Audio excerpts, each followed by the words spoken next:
What if I told you that you could automate sending hundreds of personalized emails while you sleep for free? I just built a system that sent 800 test emails without touching a single send button. Let me show you exactly how. Today I'm walking you through my n8n workflow that transforms a simple Google Sheet into a powerful email automation machine.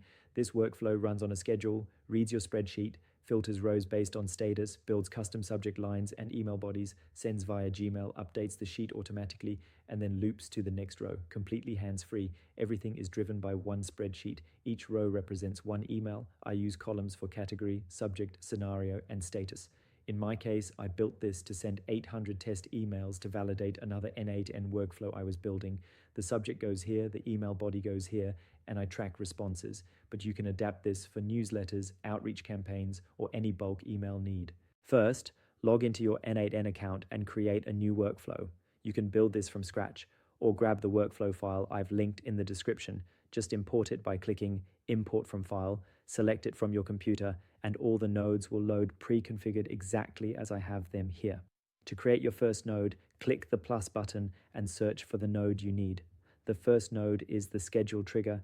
This decides when your workflow runs. I've set it to run every minute for testing purposes.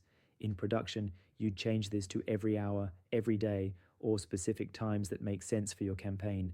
You can also manually execute the workflow for testing instead of waiting for the schedule. Just hit this test button. Next is the Google Sheets node. This pulls all the rows from your spreadsheet.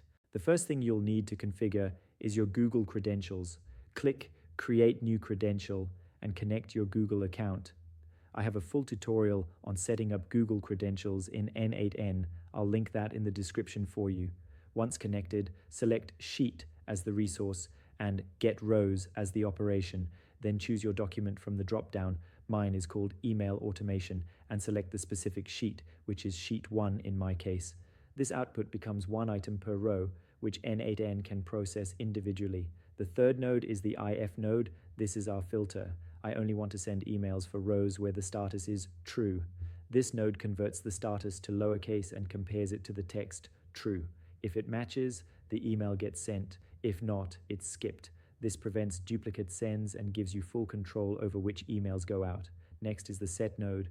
This cleans and standardizes the data for sending. I build a custom subject line called email subject using the row number plus the subject column so I can track exactly which row was sent. I set the email body to the scenario or question column from my sheet. I also set a wait time of 15 seconds, which I'll use later to avoid hitting Gmail's rate limits. In production, you'd set this to 300 seconds, that's 5 minutes, to stay safe.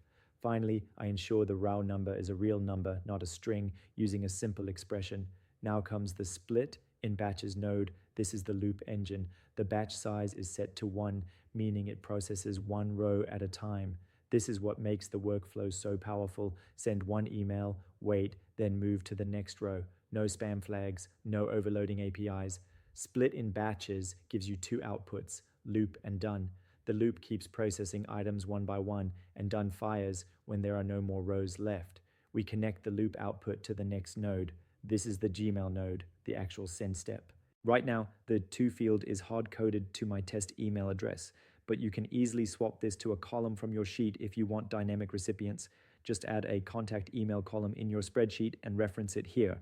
The subject line uses the email subject we set earlier. I've also set the email type to HTML so I can format the body with bold text, links, or whatever I need. After sending, I want to update the same row in Google Sheets so it doesn't send again. This node matches on the row number to find the correct row, then changes the status from true to false. That way, the next time the workflow runs, it skips rows that have already been processed. This is critical for avoiding duplicate emails. The last node is the wait node. This is your rate limiter. It pauses the workflow for the time we set earlier, then resumes. The wait duration pulls from the set node, so I can change it in one place and it applies everywhere. After waiting, we loop back to the split in batches node, and the cycle continues until all rows are processed. So here's the complete flow: a scheduled trigger, a Google Sheets read, a filter, a set node to prepare the data, a Gmail send, a Google Sheets update, and a wait node that loops back. This pattern works for anything that needs to process items one at a time with delays, email campaigns, data syncing, API calls, you name it. Let me show you this in action. There are two ways to run this: activate the workflow and let it run on schedule, or manually execute it for testing, which I'll do now. As you can see, 5 items have been sent, and the wait node is pausing between each one. And here's the status in my sheet. See how it changed from true to false. Let me check my inbox. And there they are. All emails delivered, perfectly timed, zero manual work. If you want, I can extend this workflow to include dynamic recipients, email templates, reply tracking, or writing results back to another sheet. Let me know in the comments what you'd like to see next. If you're serious about mastering AI automation and building workflows like this, I've created a free school community where I share advanced tutorials, workflow templates, and exclusive tips you won't find on YouTube. The link is in the description. Join us and let's automate smarter together. Don't forget to grab the workflow file below, and I'll see you in the next one.